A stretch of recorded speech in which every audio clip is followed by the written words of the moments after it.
أمير المؤمنين مولا علي أمير المؤمنين مولا علي اعوذ باللہ من الشیطان الرجیم بسم اللہ الرحمن الرحیم۔ تمام تعریفیں اس پروردگار عالم کے لیے ہے جو عالمین کا پالنے والا ہے۔ درود و سلام ہو محمد و آل محمد علیہ الصلاۃ والسلام پر۔ عزیز ناظرین السلام علیکم ورحمۃ اللہ۔ پروگرام خوشبو نہج البلاغہ میں ہم آپ سبھی کا استقبال کرتے ہیں، اور نہج البلاغہ میں جو کلمات قصار ہیں اس کے سلسلے سے گفتگو ہو رہی۔ پچھلا ایپیسوڈ جو تھا ہمارا وہ کلمہ نمبر 13 پہ جا کر کے بات ختم ہو گئی تھی، یعنی ایک ہی کلمے کی اس میں تفصیل آپ کی خدمت میں پیش کی گئی تھی۔ آج انشاءاللہ ہم کلمہ نمبر 14 کے سلسلے سے گفتگو کریں گے کہ جس میں ارشاد ہو رہا ہے، یعنی امام علی علیہ الصلاۃ والسلام ارشاد فرماتے ہیں، جسے قریب والے چھوڑ دیتے ہیں اسے دور والے مل جاتے ہیں۔ دیکھا جائے تو بہت مختصر سا کلمہ ہے، لیکن اس کی جب تشریح ہوگی تو شاید بہت زیادہ وقت کی ضرورت ہوگی، لیکن اس محدود اور مختصر سے وقت میں ہم چاہیں گے کہ اس کی تشریح تھوڑی ہی سی کیوں نہ ہو، لیکن بس اسی پہ بار بار ہم یہ کہتے ہیں عمل کر لیا جائے تو واقعی بہت زیادہ سدھار، بدلاؤ اور چینجز آ سکتے ہیں۔ آئیے سوال کرنے سے پہلے روبرو کرا دیتے ہیں ہر دل عزیز مولانا علی جناب غلام عباس صاحب۔ السلام علیکم ورحمۃ اللہ۔ وعلیکم السلام ورحمۃ اللہ وبرکاتہ۔ اگر سب سے پہلا سوال یہی ہے، جو سنٹنس جو کلمہ ہم نے پیش کیا ناظرین کی خدمت میں 14 نمبر کا، کہ جسے قریب والے چھوڑ دیتے ہیں اسے دور والے مل جاتے ہیں، اسی کی وضاحت کیجیے تاکہ اور زیادہ سمجھ میں آئے لوگوں کو۔ اعوذ باللہ من الشیطان الرجیم، بسم اللہ الرحمن الرحیم۔ الحمد للہ الذی انزل الفرقان علی عبدہ لیکون للعالمین نذیرا، والصلاة علی من جعلہ شاہدا ومبشرا ونذیرا وداعیا الی اللہ بإذنہ وسراجا منیرا، وعلی آلہ الذین اذھب عنہم الرجس اہل البیت وطہرہم تطہیرا، اما بعد۔ نہج البلاغہ میں جو کلمات قصار کے متعلق ہم آپ کی خدمت میں گفتگو کو پیش کر رہے ہیں، جی آج اس سلسلے میں کلمہ نمبر 14 کے سلسلے میں گفتگو ہوگی۔ مختصر کہیں تو 2-4 لفظ ہیں، صحیح بات ہے، لیکن اس میں یقیناً ایک وہ تجربہ جو سماج اور معاشرے میں اکثر دیکھنے پہ آ جاتا ہے، اور اپنے اور قریبی اعزاء و اقربا انسان کو جو ہے بے رخی اختیار کر لیتے ہیں، چھوڑ دیتے ہیں۔ اور ایسے انسان بہت سارے زندگی میں آپ کو دیکھنے کو مل جائیں گے کہ ان کے اپنے ایسے ہو گئے ان کے لیے کہ وہ بھیڑ میں بھی تنہا رہ گئے۔ اس بنیاد پہ امام علی علیہ السلام نے ایک بات کو جو بہت زیادہ تجربے میں آنے والی ہے، اور انسان اگر توجہ کرے تو یقیناً انسان کی زندگی میں اندازہ ہوگا کہ اپنے یعنی قریبی رشتہ دار کس طریقے سے انسان کو چھوڑ دیتے ہیں۔ یہ حالات بھی آپ کو دیکھنے میں روز بروز مل جائیں گے کہ کس طریقے سے انسان اپنوں کے درمیان میں ہوتا ہے مگر اکیلا ہو جاتا ہے۔ بھیڑ میں رہنے کے باوجود بھی انسان تنہا رہ جاتا ہے، اور اپنے اس انداز سے اس سے نظر پھیر لیتے ہیں جیسے گویا وہ اس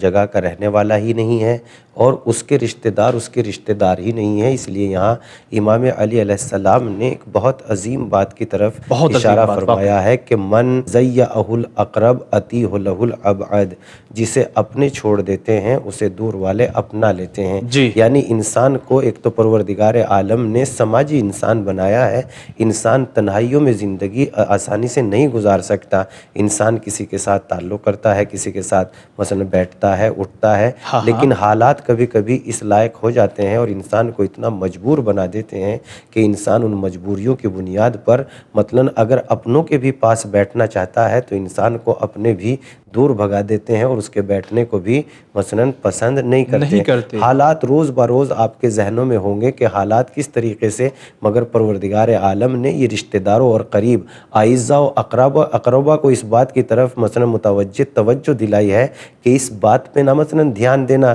کہ اگر تم میں یہ غرور پیدا ہو جائے کہ تم چھوڑ دو گے تو تم مثلا اس کو اکیلا اور تنہا بنا دو گے، ایسا نہیں ہے۔ جو پروردگار عالم مثلا